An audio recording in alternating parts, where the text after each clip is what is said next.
Por la señal de la Santa Cruz de nuestros enemigos, líbranos, Señor Dios nuestro.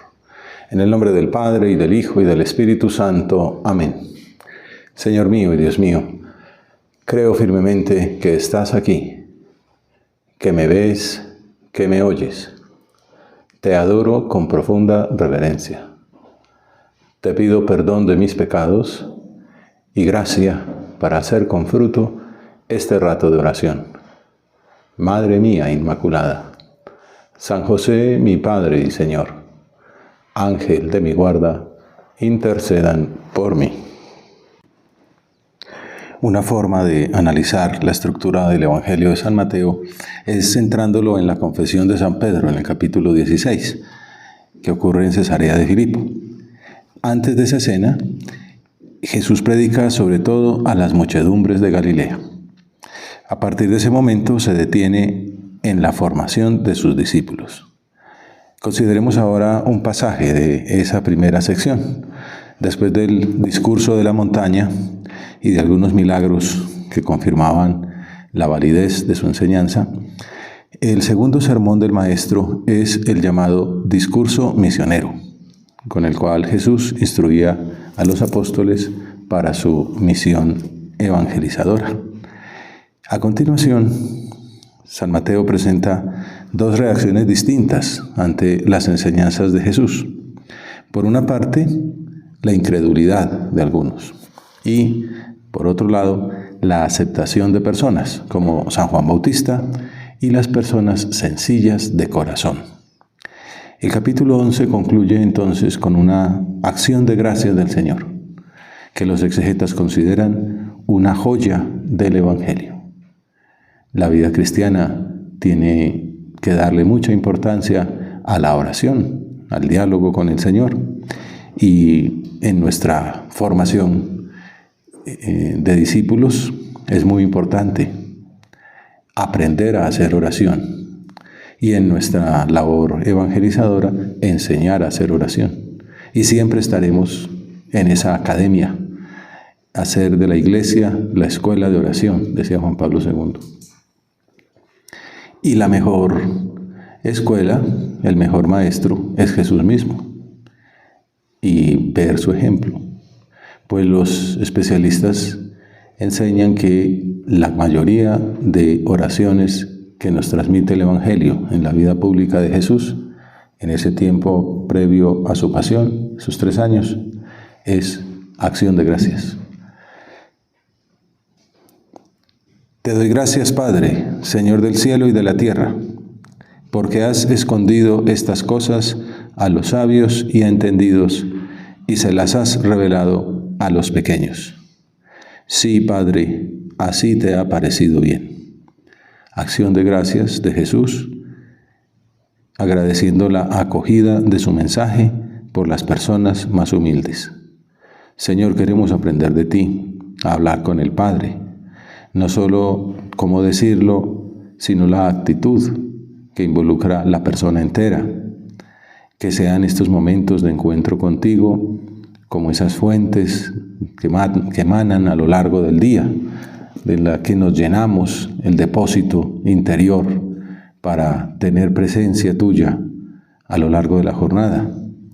Que aprendamos de ti a estar siempre agradecidos, a dirigirnos al Padre con la confianza de un hijo pequeño. Sí, Padre, así te ha parecido bien. Todo me ha sido entregado por mi Padre, y nadie conoce al Hijo más que el Padre, y nadie conoce al Padre sino el Hijo, y aquel a quien el Hijo se lo quiera revelar. Te damos gracias, Señor, por tu revelación, porque nos has mostrado al Padre, porque nos has enseñado que somos hijos tuyos. Y agradezcamos como Él la facilidad de acceder a su revelación, aunque no tengamos méritos.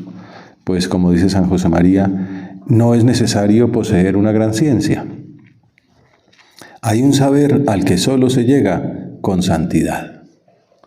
Y hay almas oscuras, ignoradas, profundamente humildes, sacrificadas, santas, con un sentido sobrenatural maravilloso. Por eso dice Jesús, te doy gracias, Padre, Señor del cielo y de la tierra, ¿por qué has escondido estas cosas a los sabios y entendidos y se las has revelado a los pequeños?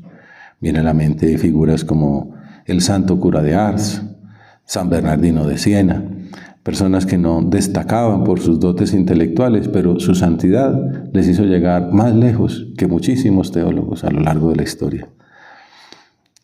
Contamos en nuestra vida espiritual, además de sabernos hijos del Padre, hermanos de Jesucristo, que nos han abierto los tesoros de su intimidad, con la propia mediación de Jesús como hermano nuestro mayor, que nos revela el modo de entrar en la intimidad divina y de permanecer en diálogo con la Santísima Trinidad, que es el objetivo final, la meta de nuestra vida espiritual.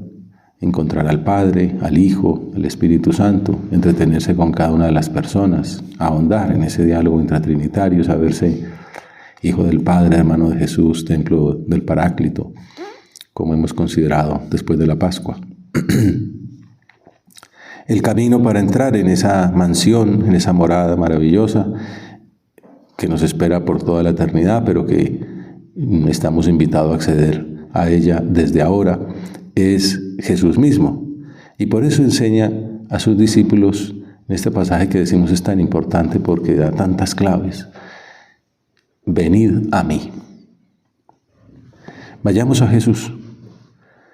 Busquemos en Él la alegría, la paz, el consuelo. Tantas veces las buscamos en las charcas del camino. Buscamos sucedáneos donde no se encuentran. La verdadera felicidad, el verdadero consuelo, el gozo que caracteriza la alegría del Evangelio es: venid a mí, todos los que estáis cansados y agobiados, y yo os aliviaré. El Evangelio, pues, es el camino de la felicidad, la buena nueva, la buena noticia, la clave para estar esperanzados, alegres, optimistas, serenos. Que estén tristes los que no quieran ser hijos de Dios. Y siempre está la paradoja, sí, pero me duele. Pero siempre llega un momento en que dicen que si uno se levanta, si no le duele algo es porque se murió, ¿no? Pues bueno, me duele la espalda, me duele el hombro, me duele la rodilla, me duele todo. Cada uno tiene sus puntos débiles, ¿no? O tiene persecuciones, o roces con con el de más allá. ¿Cómo puede ser uno feliz en medio de tantas dificultades? Pues el Señor nos dice, ¿no? Mucho cansancio, mucho agobio, mucha ansiedad. Venid a mí. Aquí está el consuelo. Aquí está el alivio. Venid a mí, todos los que estáis cansados y agobiados, y yo os aliviaré. Aquí estamos, Señor, a tus pies, en tu abrazo como Juan en la última cena, escuchando ese corazón palpitando de amor por nosotros, entregado hasta la muerte por nuestra salvación, dispuesto a darnos su gracia abundante, todo lo que nos haga falta para ser fieles. Como fruto de ese alivio que nos da el Señor, de ese consuelo, de esa paz, de ese gozo, de esa serenidad, llevaremos la paz del resucitado, como dice el Papa León. Tendremos el corazón grande con todos, sin discriminaciones, también con los que nos hayan maltratado, al haber recibido del Señor la comprensión y la caridad real. Esto es parafraseando el punto 867 de Forja. Venid a mí. Es que he pecado mucho. Venid a mí y yo os aliviaré con el perdón, con la reconciliación. Es que te he maltratado, Señor. Venid a mí. Y al sabernos comprendidos, queridos como nadie en el mundo, queridos por Dios, redimidos por Él, pues tendremos el corazón grande, con todos, sin discriminaciones. Venid a mí y ya veremos, y aprended, ¿no? Aprended de esa actitud mía consoladora, aliviadora, para hacer nosotros alivio para los demás. Pero el Maestro nos revela antes una paradoja, pues el camino que propone para el descanso pues uno esperaría una cama mullida, ¿no? Unos edredones de palmas de esas que compran las familias reales. Y el Señor, en cambio, lo que dice es: tomad mi yugo sobre vosotros. O sea, quiere descansar, venga y coja el yugo. ¿Cómo se explica esa aparente contradicción? El auditorio entendía que ese yugo era la ley de Dios, que los fariseos habían complicado de tal modo que la habían hecho insufrible, porque están los 10 mandamientos, pero le habían metido más de 300 mandamienticos más. La buena nueva de Jesús aliviaría del cansancio y el agobio que generaban unas normas exigidas sin misericordia. El peso del Señor es llevadero porque Él mismo es nuestro Cirineo. Nos da su gracia para cumplir lo que nos pide, como enseña San Agustín. Cualquier otra carga te oprime y abruma, pero la carga de Cristo te alivia el peso. Cualquier otra carga tiene peso, pero la de Cristo tiene alas. Si a un pájaro le quitas las alas, parece que le alivias del peso, pero cuanto más le quites ese peso, tanto más lo atas a la tierra. Ves en el suelo al que quisiste aliviar de un peso. Restitúyele el peso de sus alas y verás cómo vuela. Sabemos que se aplica a veces también a la castidad. No, el peso, en realidad, es el que permite volar. En esta altura del discurso, Jesús ofrece otra clave para el alivio de nuestros cansancios y agobios. Aprended de mí. Es natural en el ser humano el deseo de imitar otros modelos de conducta, como parientes, profesores o ídolos deportivos, musicales, aunque a veces no sean muy positivos. Ese deseo mimético, como diría el filósofo Girard, que en algunas ocasiones origina decepciones o inclusive puede llevar a consecuencias negativas, se resuelve por superación, si el modelo es Jesucristo, que es el camino y la verdad y la vida, como dirá en la última cena. Estamos hechos como con esa tendencia a imitar. Puestos a imitar, no vamos a imitar a un ídolo de barro, pues imitar la perfección, que es Dios mismo. Así escribió San José María. Hemos de aprender de Él, de Jesús, que es nuestro único modelo. Si quieres ir adelante, previniendo tropiezos y extravíos, no tienes más que andar por donde Él anduvo. Apoyar tus plantas sobre la impronta de sus pisadas. Adentrarte en su corazón, humilde y paciente. Beber del manantial de sus mandatos y afectos. En una palabra, has de identificarte con Jesucristo. Has de procurar convertirte de verdad en otro Cristo entre tus hermanos los hombres. Ese es como uno de los puntos claves de la teología, cuando se estudia en qué consiste la vocación cristiana. Y es esto, la identificación con Jesucristo. Seguir a Cristo, ¿no? Venid detrás de mí. Seguidme, ¿no? La película se ha hecho Follow Me, tal. Y es muy bonito, ven y sígueme. Y ahora nos dice, aprende de mí, identifícate conmigo, conviértete de verdad en otro Cristo. Ya esto es pedir la santidad, como dirá San Pablo, no soy yo el que vivo, es Cristo quien vive en mí. San José María dice, ser otro Cristo y en otro, el mismo Cristo. En una meta elevadísima, pero no imposible. Qué bueno es el cristianismo que nos plantea las metas más altas. Un poco lo que concluye el Papa León en su primera encíclica de la Magnificat Humanitas, que todo esto de el transhumanismo, el poshumanismo, los hombres que quieren superar los límites de la biología, de la muerte, y congelar el cerebro y conectarlo a un super servidor, y bueno, ya lo había dicho por allá, o sea, lo de transhumanismo ya lo había dicho el Dante en la Divina Comedia. Transhumanar, dice él en italiano inicial, transhumanizar, ir más allá de lo humano. Pues bueno, más allá de lo humano, ya Dios nos dio eso muchos siglos antes. Ser como Dios es, pero en el plan verdadero, ser hijos de Dios, ser partícipes de la naturaleza divina, dice San Pedro. Es lo más alto que nos puede proponer. Para eso, aprended de mí. ¿Y qué tenemos que aprender? Podemos preguntarnos. Pues todo, ¿no? Pero específicamente continúa diciendo, aprended de mí, que soy manso y humilde de corazón, y encontraréis el descanso para vuestras almas.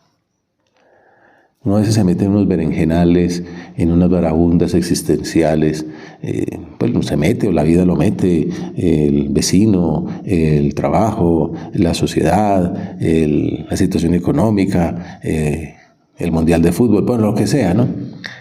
¿Cómo salgo de todo eso? Pues abandonándome en Dios, dejando de pensar en mí, pensando en los demás. No va a pensar como ese que decía, ya dejemos de hablar de mí, hablemos más bien de ti. Dime, ¿tú qué piensas de mí? A veces uno es así, como todo egocéntrico. Jesús podría ponerse como ejemplo de muchas virtudes, de su modo de obrar, etc. Pero las características que propone aquí son la humildad y la mansedumbre. Obviamente todo lo que hace Jesús es de imitar su caridad, su entrega, su amor hasta la muerte. Pero puntos claves que él mismo revela: humildad, mansedumbre. Hay varios pasajes de la Sagrada Escritura que nos ayudan a entender el significado de esta invitación. El primero es el anuncio de Zacarías, que la liturgia del domingo 14 utiliza para introducir la proclamación de este pasaje evangélico. Zacarías 9:9, fácil de memorizar. Zacarías 1:9, Zacarías 9:9. El profeta anuncia la llegada del reino mesiánico. Salta de gozo, Sión, alégrate, Jerusalén, mira que viene tu rey justo y triunfador. Mensaje de gozo, de alegría, de mesianismo. Sin embargo, al mismo tiempo enseña que el distintivo del Mesías será la humildad y la mansedumbre. Por ejemplo, su cabalgadura no será un brioso corcel arábigo, sino todo lo contrario, no es imperial. Este rey viene pobre y montado en un borrico, en un pollino de asna. Esta profecía era pues muy difícil de comprender para los judíos, porque habla de un rey triunfante, pero que vestía su victoria con la humildad de un burrito. En cambio, nosotros los cristianos hemos visto cumplida esta profecía de la Escritura con la entrada triunfal del Domingo de Ramos en Jerusalén. Salta de gozo, Sión, alégrate, Jerusalén, mira que viene tu rey, justo y triunfador, pobre y montado en un borrico, en un pollino de asna. Claro, ahí uno ve a Jesús entrando a Jerusalén. Otro pasaje que incluye la misma palabra es la segunda bienaventuranza. Bienaventurados los mansos, porque ellos heredarán la tierra. Estos mansos son los mismos Anawin, los pobres de espíritu, a los que se refería la primera bienaventuranza. Bienaventurados los pobres de espíritu, porque de ellos es el reino de los cielos. Y con los que Jesús se identificaba, porque Jesús quiso nacer pobre en el seno de una pobre, que diría también, Dios ha puesto los ojos en la pobreza de su esclava. Benedicto XVI añade una descripción de Moisés que Jesucristo cumplió en plenitud. Dice, Moisés era un hombre muy manso, apacible, más que nadie sobre la faz de la tierra, dice el libro de los Números.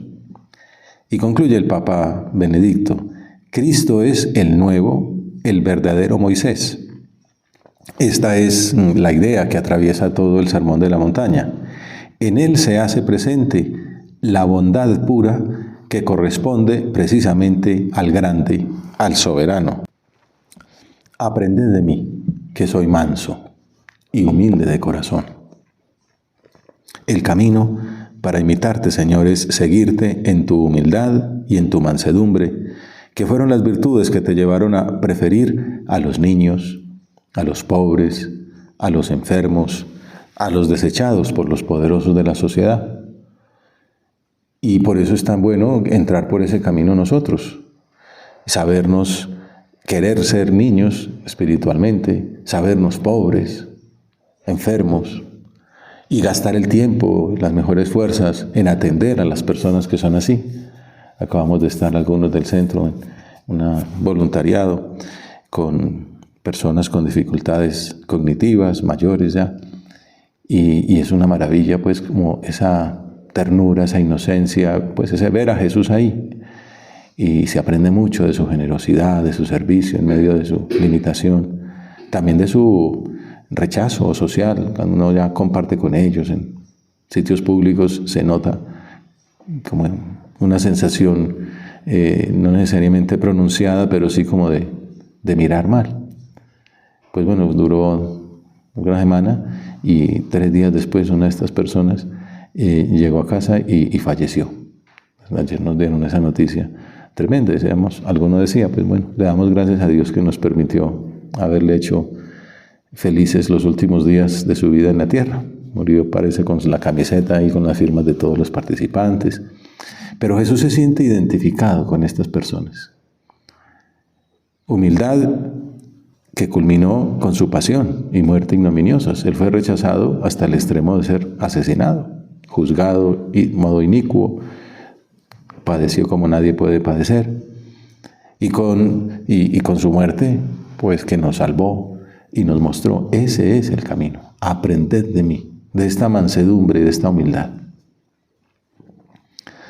Humildad que continúa con su presencia salvadora en la iglesia, en los sacramentos, principalmente la Eucaristía, como le gusta decir tanto a San José María. Jesús es humilde, pues solo con el hecho de encarnarse, pero una vez encarnado no le parece poco y nace en un pesebre entre animales y vive pobre, desterrado, tiene que irse a Egipto, perseguido, y luego pues también perseguido por los fariseos, por las autoridades, muere en la cruz.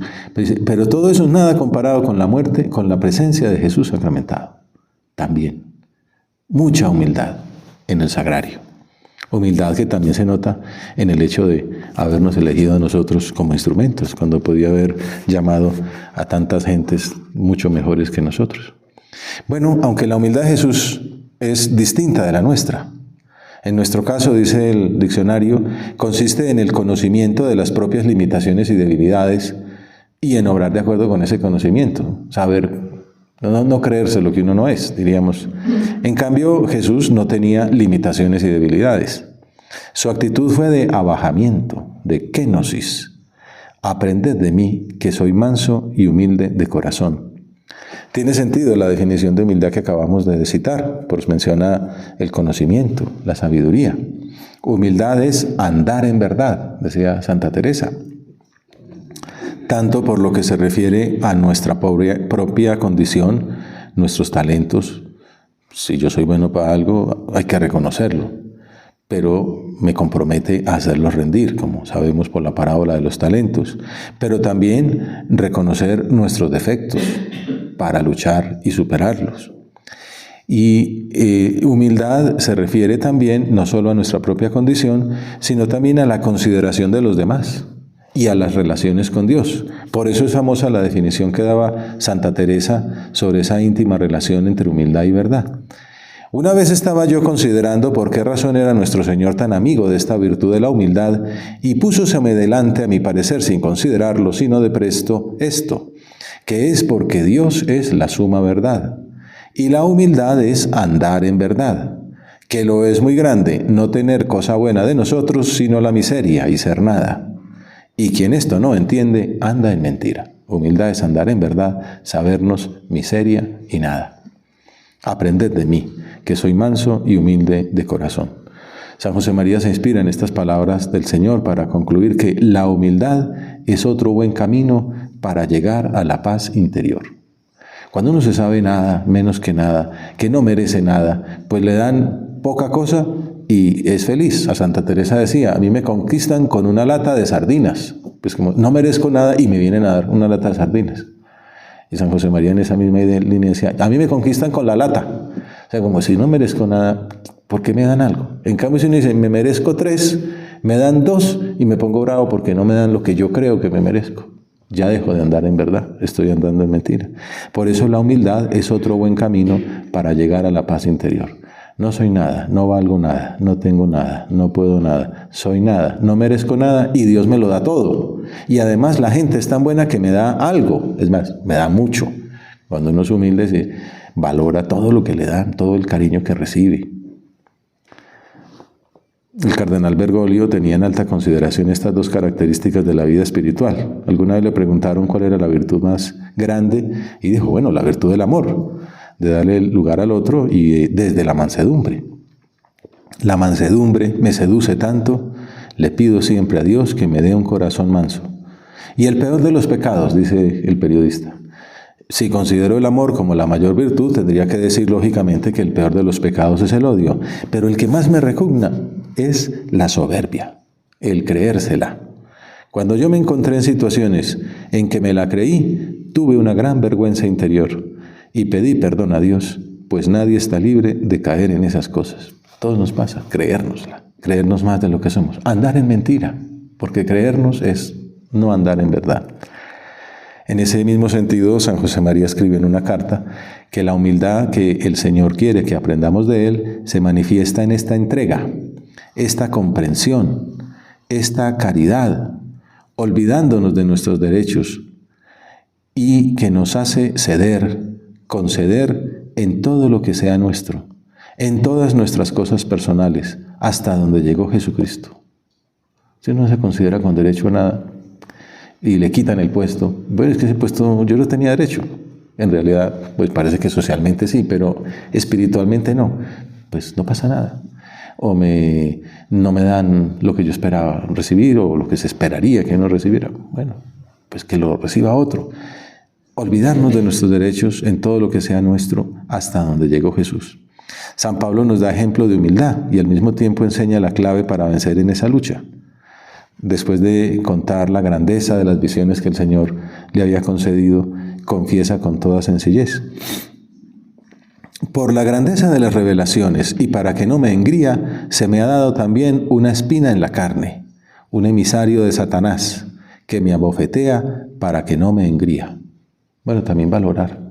No necesariamente estos son tentaciones, pero si en nuestro caso, pues decir, ay Señor, también gracias por las tentaciones para que no me engría. No me dejes caer en la tentación, como te pido en el Padre Nuestro, pero no me dejes engreír. Por ello 3 veces le he pedido al Señor que lo apartase de mí, y me ha respondido, te basta mi gracia. La fuerza se realiza en la debilidad. Así que, muy a gusto, me glorío de mis debilidades, para que resida en mí la fuerza de Cristo. Esa es humildad. Se trata de asumir nuestras debilidades. Como dice San Pablo, la fuerza se realiza en la debilidad. Dios permite que seamos débiles, que se note, pues para que nos peguemos más de Él, para que nos acerquemos a Él, porque tú eres, Señor, mi fortaleza, dice el Salmo. Pero sin conformarnos, luchando con humildad, poniendo los medios espirituales, como la oración y la penitencia, y contando con el protagonismo de Dios que nos recuerda, te basta la gracia. Sé fiel y vencerás. Al mismo tiempo, esa humildad también es compatible con saberse instrumentos de Dios. La humildad es la verdad. Discípulos llamados para una gran misión, enviados por Él para iluminar el mundo con la luz del Evangelio desde las cimas del trabajo humano. Entonces, no, por humildad voy a perder el examen, no, por humildad saco 5 si es posible, ¿no? Y por humildad pongo a Cristo en la cumbre en las actividades. Me pongo en la cumbre y si puedo ganar el premio Nobel me lo gano para que se luzca Cristo y yo por dentro tengo que decir, soy manso y humilde de corazón, no valgo nada, no puedo nada. Como escribió San José María, el Señor nos quiere humildes. Esa humildad no significa que no lleguéis a donde debéis llegar en el terreno profesional, en el trabajo ordinario y desde luego en la vida espiritual. No voy a luchar porque voy a ser santo y hay que ser humilde, no. La humildad es llegar a la santidad. Es preciso llegar, pero sin buscaros a vosotros mismos, con rectitud de intención. No vivimos para la tierra ni para nuestra honra, sino para la honra de Dios, para la gloria de Dios, para el servicio de Dios. Solo esto nos mueve. Para Dios toda la gloria. Aprended de mí, que soy manso y humilde de corazón, porque mi yugo es llevadero y mi carga ligera. El yugo de Cristo, seguirlo hasta la cruz y la resurrección, no es un camino imposible ni lastimero, tampoco es una carga pesada, es el camino para alcanzar el verdadero descanso, la alegría y la paz. Como dice Camino, la aceptación rendida de la voluntad de Dios trae necesariamente el gozo y la paz, la felicidad en la cruz. Entonces se ve que el yugo de Cristo es suave y que su carga no es pesada. Hay una persona que aprendió esta lección de Jesús en modo excelso, la Virgen Santa, que pudo decir que en su caso el Señor había mirado la humildad de su esclava. A ella le pedimos que nos ayude a imitarla para llegar por ese camino a la identificación con su Hijo, que hoy nos recuerda su invitación. Venid a mí, todos los que estáis cansados y agobiados, y yo os aliviaré. Tomad mi yugo sobre vosotros y aprended de mí, que soy manso y humilde de corazón, y encontraréis el descanso para vuestras almas, porque mi yugo es llevadero y mi carga es ligera. Te doy gracias, Dios mío, por los buenos propósitos, afectos e inspiraciones que me has comunicado en esta meditación. Te pido ayuda para ponerlos por obra. Madre mía Inmaculada, San José, mi Padre y Señor, Ángel de mi guarda, intercedan por mí.